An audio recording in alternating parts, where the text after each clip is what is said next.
Après avoir audité plus de 300 boutiques e-commerce au fil des 5 dernières années, je vais vous révéler les 5 erreurs principales que j'ai décelées sur ces boutiques dans ces audits et qui empêchent ces marques e-commerce de générer le maximum de résultats avec leurs emails. Ce sont des erreurs que vous aussi vous faites probablement, que vous soyez une marque naissante qui fait tout juste ses 30-50 000 euros par mois ou que vous fassiez plusieurs millions par mois. Ce sont des erreurs que j'ai décelées chez les e-commerce de toute taille. Et donc dans cette vidéo, je vais vous montrer comment les corriger et ce que vous devez corriger afin d'augmenter vos marges, vos revenus, votre ROAS également, votre taux de réachat et même augmenter votre note Trustpilot, donc votre expérience client. Si tu me découvres sur cette vidéo, moi c'est Nicolas, fondateur de Wusho, une agence d'email marketing spécialisée dans les marques e-commerce. Et depuis 4 ans, nous avons rédigé plus de 4000 emails et généré plus de 3 millions pour nos clients. Et comme je l'ai dit précédemment, aussi bien pour des marques naissantes qui font tout juste 50 000 euros par mois et des marques qui font plusieurs millions par mois. Alors tu t'en doutes, les informations que je t'apprête à révéler dans cette vidéo, c'est vraiment des stratégies qu'on met en place pour chacun de nos clients et donc qui nous permettent d'avoir des résultats comme ceux-ci qui vont apparaître à l'écran quelque part ici. Par exemple, une marque de cosmétiques qu'on a fait passer de 2000 à 25 000 euros de CA par mois, ou encore une autre marque qu'on a fait passer de 3,2 à 4,1 sur 5 en note Trustpilot. Sans compter le taux de réachat qu'on a fait augmenter de plusieurs pourcentages, ça varie au fil des années et tout ça c'est que quelques exemples parmi tous les autres études de cas qu'on a et toutes les autres boutiques qu'on a aidées au fil des 5 dernières années. On va rentrer directement dans le vif du sujet, pense à liker et pense à t'abonner si tu veux plus de vidéos comme celle-ci. Donc c'est parti. Alors typiquement la première erreur elle va être très classique,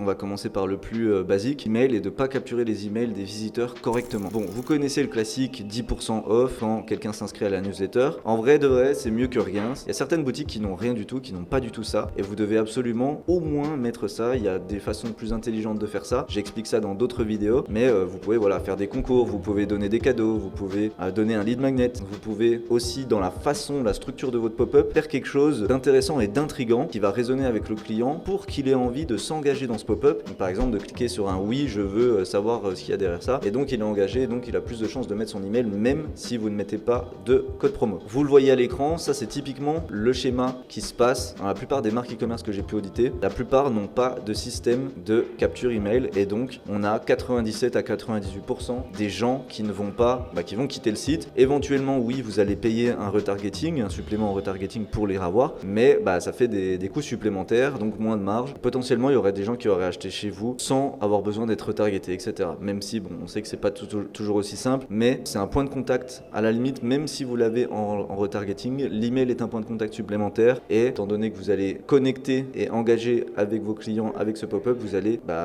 vendre plus puisque vous allez avoir plus d'opportunités de le contacter, de communiquer avec lui sur votre message. Donc voilà, tout simplement, petit tips rapide, n'oubliez pas de mettre un teaser avec votre pop-up puisque ça va tout simplement augmenter le taux de chance que la personne s'inscrive, alors qu'elle quitte le pop-up et qu'elle puisse revenir dessus du coup, ou tout simplement qu'elle ne voit pas le pop-up et qu'elle le voit à travers le teaser. Et comme je le remontre ici, voilà, donc avec un système de capture, on a 5 à 15% qui sont relancés et donc qu'on peut nurture avec le système de conversion et de rétention qui est finalement le système email, et donc afin de générer plus de revenus et d'augmenter finalement le taux de conversion de votre boutique immédiatement et très simplement avec quand même une séquence de bienvenue, on va y venir, mais assez simplement en une journée vous pouvez mettre ça en place et voilà, au moins faire une V1 de ça. Encore une fois, contrairement à ce système qui est un peu le système de base des e-commerçants, même si j'admets que ça change pas mal. Et je déteste faire miroiter des chiffres comme ça puisque chaque e-commerce est différent, mais on peut quand même avoir 5 à 15% de capture si un pop-up est bien optimisé. 5% dans les cas les plus extrêmes et 15% dans les autres cas les plus extrêmes où l'email marketing marche très bien, où on a la possibilité de faire un très bon pop-up, donc avec une très bonne offre derrière l'inscription. Alors le deuxième élément, c'est de pas avoir tous les flows de base en place.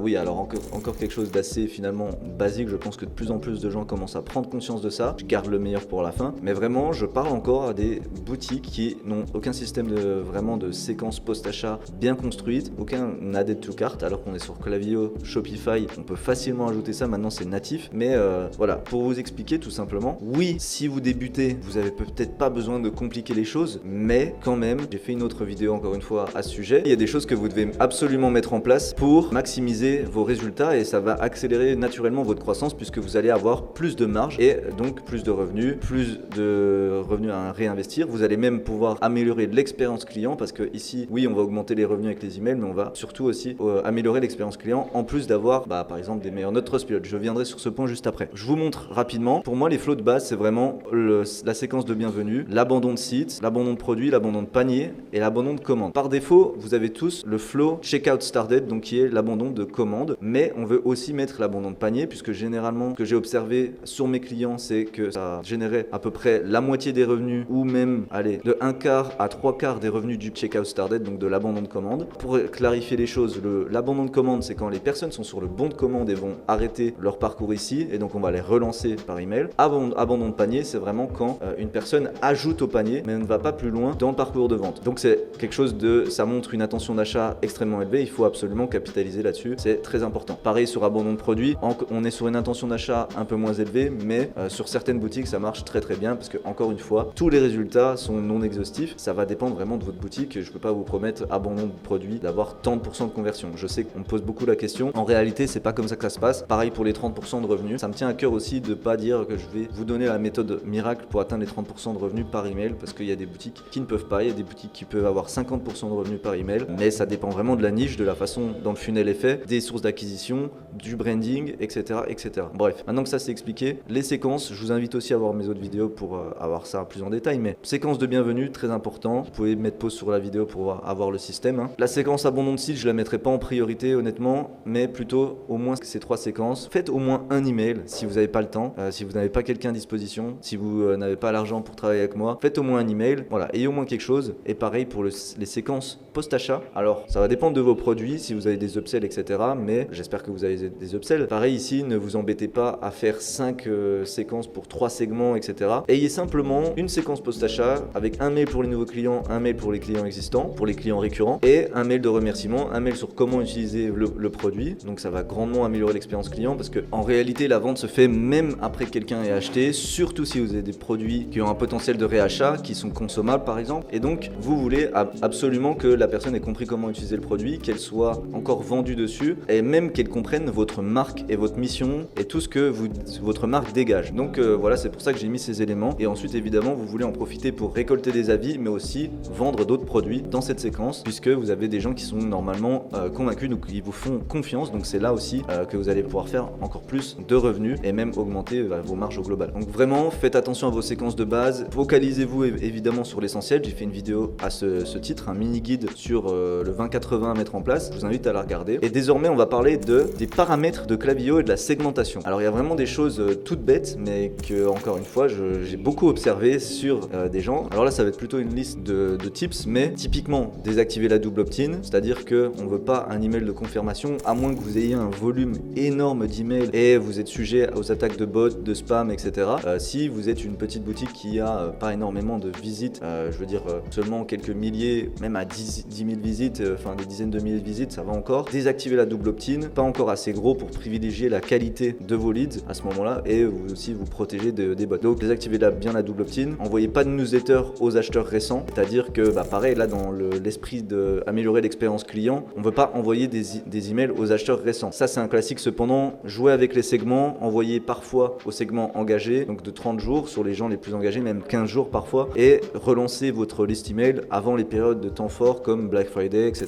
Relancez toute votre liste pour finalement raviver potentiellement la flamme avec votre marque et donc avec vos produits, et potentiellement générer plus de ventes en allant chercher dans votre base existante, puisque la plupart du temps vous devriez communiquer uniquement envers les personnes qui sont engagées, qui cliquent, qui ouvrent, même qui regardent votre site par exemple. Et donc là on va parler du 4e point, donc un point très très important, c'est d'avoir tout simplement des mauvais emails. Et donc ça se retrouve même sur des boutiques encore une fois qui font des millions par mois. Je vais citer les points les plus importants. Évidemment j'ai une autre vidéo qui parle de ça de façon plus extensive, mais je dirais les points les plus importants, c'est vraiment déjà ayez un bon copywriting, mettez en avant les bénéfices, parlez d'eux plutôt que vous, même s'il faut parler de vous évidemment, mais en fait il faut qu'ils se retrouvent à travers vous pour être aligné avec votre marque et donc pour être vendu, pour se sentir compris, et donc que le produit que vous vendez est aussi fait pour eux. Donc c'est un peu l'idée, je vous laisse méditer sur la phrase que je viens de dire. Ensuite c'est vraiment des choses de mise en forme, alors pas forcément de design, vous n'avez pas besoin de design pour convertir, pour faire des ventes et pour même avoir une image de marque forte, mais cependant évitez absolument s'il vous plaît de mettre un texte trop petit. Assurez-vous d'avoir une hiérarchie visuelle aussi dans ce que vous montrez, donc que ce soit avec les couleurs, le gras, le texte en gras, avec la taille des mots, avec le titre, c'est-à-dire jouer avec les titres pour qu'il y ait vraiment une hiérarchie visuelle, qu'on ait des blocs bien distincts et donc que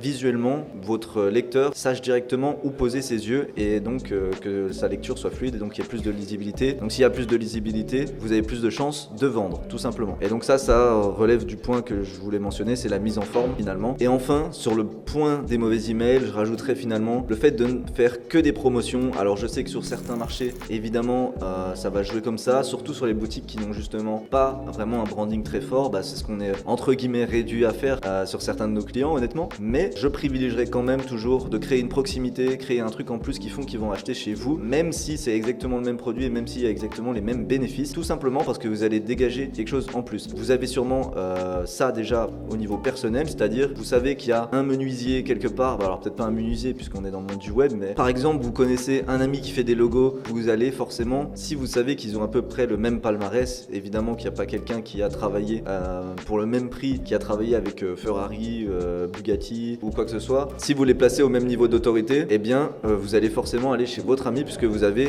cette relation en plus. Donc je sais que oui, il faut vendre, on n'est pas non plus là pour se faire des amis avec l'email marketing et on est là aussi pour éduquer, mais justement voilà, on est là pour éduquer. Il faut prendre en compte que des fois les gens ne connaissent pas bien votre produit, connaissent pas bien vos particularités et donc parfois ça peut être lié à une histoire, ça peut être lié à un processus de fabrication. Voilà, ça va vraiment dépendre de votre marque, mais il faut créer quelque chose, une aura autour de votre marque pour vendre ensuite encore plus par la suite. Voilà, et que vous soyez choisi parmi tous les amas d'e-commerce qui se développent de plus en plus chaque année. Donc j'ai fait le tour pour les mauvais emails, je pense que c'est pas mal. Si vous voulez aller plus loin, encore une fois, il y a d'autres vidéos à ce sujet. Et enfin, le dernier point qui est très important et qui finalement un problème que j'ai vu sur des grosses boutiques e-commerce qui sont très forts dans la conversion, dans l'acquisition de clients, mais moins dans la rétention. Là, c'est vraiment un point sur la rétention et c'est une stratégie quand même plus long terme, moyen terme. Le problème, l'erreur finalement, c'est d'avoir une stratégie trop court-termiste. Vous pouvez aller finalement très loin, mais je pense que vous allez encore plus décupler vos résultats et aller encore plus vite en ayant aussi une stratégie de rétention bien établie. Et donc l'email est parfait pour ça, puisque vous allez avoir un moyen de communication direct avec vos clients. Et